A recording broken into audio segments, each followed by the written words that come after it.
Thanks for joining us on TVC News this hour. We are monitoring developments in Zamfara State, where the Nigerian Air Force says it is concerned over reports that its airstrikes on terrorist hideouts, and that's including areas linked to notorious bandit leader Bello Turji, led to the death of civilians. An investigation has also been launched into the incident. About 20 persons were killed in Tunga Kara and Jangeme in Zurmi and Maradun local government areas following an airstrike in the area. The incident happened when troops went on the trail of some armed bandit groups sighted in the area. Governor of Zamfara State, Dauda Lawal, has commiserated with families and victims of the civilian casualties, who his spokesman, Sulaiman Idris, says were members of the local vigilante who were mistakenly identified as the bandits fleeing from Gida Makera in the Boko district of Zurmi local government. Governor Lawal adds that the latest intervention by the military has significantly degraded the operational capacity of the bandits and has shown the commitment of the Nigerian Air Force to protect civilians. You'll recall that troops of Sector 2 of the Joint Task Force Northwest Operation killed 25 bandits and rescued 7 kidnapped victims during an operation in Shinkafi local government on Saturday. Coordinator of the Joint Media Coordination Center of Operation Fansar Yamma, Lieutenant Colonel Abubakar Abdullahi, mentioned that 18 bandits also sustained injuries during the raid on the bandit hideouts linked to wanted terrorist Bello Turji.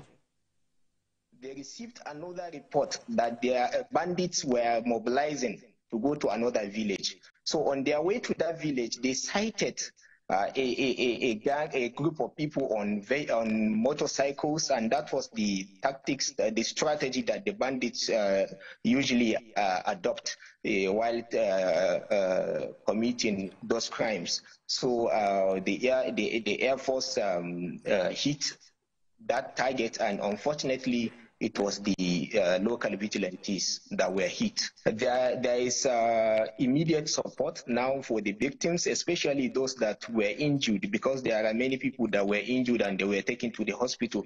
So the government is extending the support to those injured local vigilantes. And for the families, the government will see what it will do, because the governor has promised that we'll do whatever it takes to make sure that we reach out to the family with all the necessary support. They received another... And that was the Chief Press Secretary to the Governor of Zamfara State, Sulaiman Idris, who was on TVC News at 10, where he provided more details on the airstrike and the circumstances surrounding it.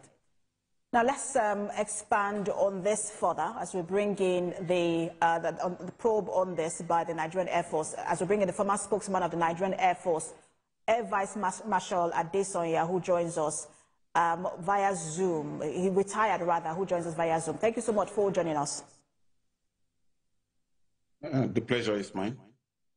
Right, so I understand that the governor of Zamfara State did highlight the efforts and the victories of the military in terms of dealing with bandits, across several states in the north.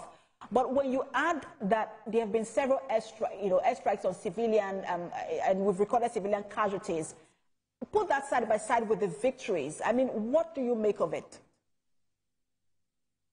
Okay. Thank you for inviting me to this program. And like I'll always say, anytime that we have the loss of innocent civilians, it's always tragic, and it's certainly not what every well-meaning Nigerian would be happy to hear, and certainly not anything to be celebrated. I've seen captions such as accidental airstrike. I've seen the statement from the Zamfara state government, and I've also seen the one from the Nigerian Air Force. Putting those two statements together, it's clear that in this case what happened was collateral damage and not accidental airstrike. It will have been accidental airstrike if, in this case, there was an airstrike that was not targeted at a military objective.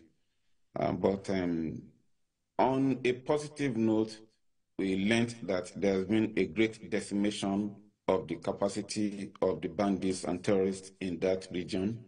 Unfortunately, it is also accompanied with loss of is civilian lives.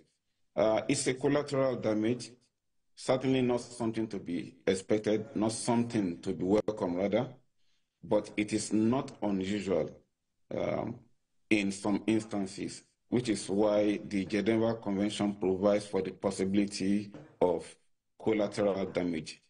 The most important thing is that whenever we have the unfortunate loss of civilian lives during such airstrikes, those losses should be... If I may come in here, just to quickly come in here, and I know you're saying that it is accidental, it is a collateral damage and all, but I mean, when it is one too many, we've had Tundumbiri, we had the one on Christmas Day in Sokoto, and now in Zamfara State, and the response from the military is always the same. Investigation is ongoing. But how do you, because we haven't heard about anybody being, any military personnel being, you know, facing any sort of disciplinary action because of this. So how can this be mitigated in a, you know, and ensure that this doesn't happen again? Okay, it's important to look at each case on its merit. Focusing on the Zamfara incident, clearly it was an obvious issue arising from lack of coordination, from what I can see. Ordinarily, before the Air Force undertakes its airstrikes, it relies on credible intelligence.